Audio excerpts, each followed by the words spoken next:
দেশে ও বিদেশে ডাক্তারি পড়ার সুবর্ণ সুযোগ পাইয়ে দিতে সেমিনারের আয়োজন করল প্রান্তিক এডুকেয়ার। রবিবার সংস্থাটির পক্ষ থেকে বহরমপুর সম্রাট হোটেলে একটি সেমিনারের আয়োজন করা হয়। এদিনের সেমিনারে উপস্থিত ছিলেন প্রান্তিক এডুকেয়ারের প্রতিষ্ঠাতা সালমান খুরশিদ, বিশিষ্ট শিক্ষাবিদ খায়রুল আনাম, পড়ুয়াসহ অভিভাবকগণ। এদিনের সেমিনারের মূল উদ্দেশ্য হল এমবিবিএস অ্যাডমিশন করানো, ভারত ও ভারতের বাইরে বিভিন্ন দেশে পড়াশোনা করানোর সুযোগ, সঠিক পরামর্শ, ভর্তি হতে সহায়তা করা, পড়ুয়াদের স্কলারশিপ ও লোন পেতে সাহায্য করা। সমগ্র অনুষ্ঠানটি পরিচালনা করেন মোহাম্মদ আমিনুল ইসলাম।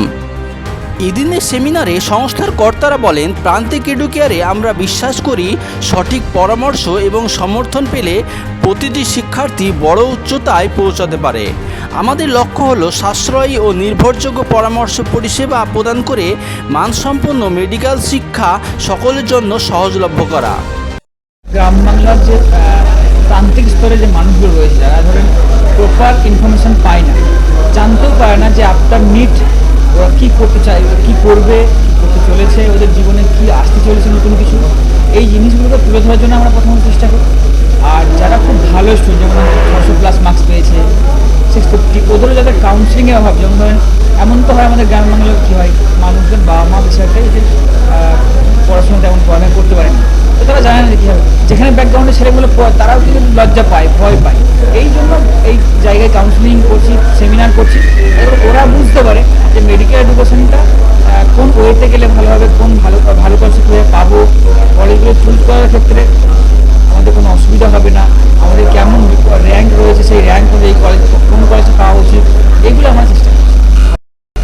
আমাদের এই প্রতিষ্ঠান 8 বছর ধরে চলছে এবং আমরা সাকসেসফুলি প্রায় 9 নম্বর ব্যাচ পাঠাবো। 9টা শিক্ষাবর্ষ চলছে, 8টা ব্যাচ। মোটা প্রান্তিক এডুকেয়ার প্রাইভেট লিমিটেড সংস্থান, যেটা কেয়ার কাউন্সিলিং, ছেলে মেয়েদেরকে এই সুবিধাটা আমরা দেবো যে 5 ইয়ার্স যে লোকাল গার্জেন যে কোনো কান্ট্রিতে, ইন্ডিয়া হোক এবং বিদেশ হোক, আমরা প্রোভাইড করবো উইথ অল ফ্যাসিলিটিস, বলতে এডুকেশন লোন হোক, তার অ্যাডমিশন প্রসেস হোক, কেয়ার কাউন্সিলিং হোক, কলেজের ফিজ পেমেন্ট হোক, ভিসা রিনিউয়াল হোক, ইচ অ্যান্ড এভরিথিং আমরা দেখবো। আমাদের প্রতিষ্ঠান ওই যে কান্ট্রিতে আমরা অ্যাডমিশন করাই, কাউন্সিলিং করে অ্যাডমিশন করিয়ে থাকি, ওই কান্ট্রিতে আমার লোকাল বডি আছে। লোকাল বডি সঙ্গে সঙ্গে সেই কান্ট্রি, সেই যে কলেজে পৌঁছে তাকে অ্যাম্বুলেন্সের ব্যবস্থা করে বর্ডারে আনবে, বর্ডারে আমি রিসিভ করবো। যদি বাংলাদেশ হয়, অন্য কান্ট্রি হলে আমি তাকে এয়ারপোর্ট রিসিভ করবো।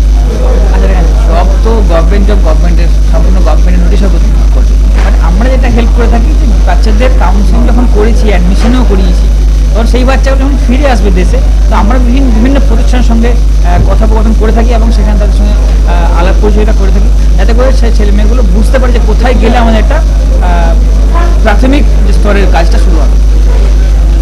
নিট যে ন্যাশনাল এলিজিবিলিটি কাম এন্ট্রান্স টেস্ট, তো নিট পরীক্ষা দিয়েই এমবিবিএস পড়তে পারবে না, কিন্তু নিট পরীক্ষা দিয়ে আপনাকে নিট কাট আপটা ক্লিয়ার করতে হবে। যেমন ধরেন এবছরে 2024 সালের কাট আপ ছিল 162, 162 মার্কস জেনারেল কাট আপ। তো আপনাকে 720-র মধ্যে 162 পেতে হবে। এটা পেলে তারপরেই কিন্তু এমবিবিএস পড়তে হবে। সে দেশে পড়ুক, বিদেশে পড়ুক, তার আগে সে পড়তে পারবে না। কিন্তু নিট দিলেই কিন্তু হবে না, নিট দিয়ে কাট আপটা ক্লিয়ার করতে হবে, অ্যাটলিস্ট কাট আপ মার্কস আমরা পাস করতে হবে।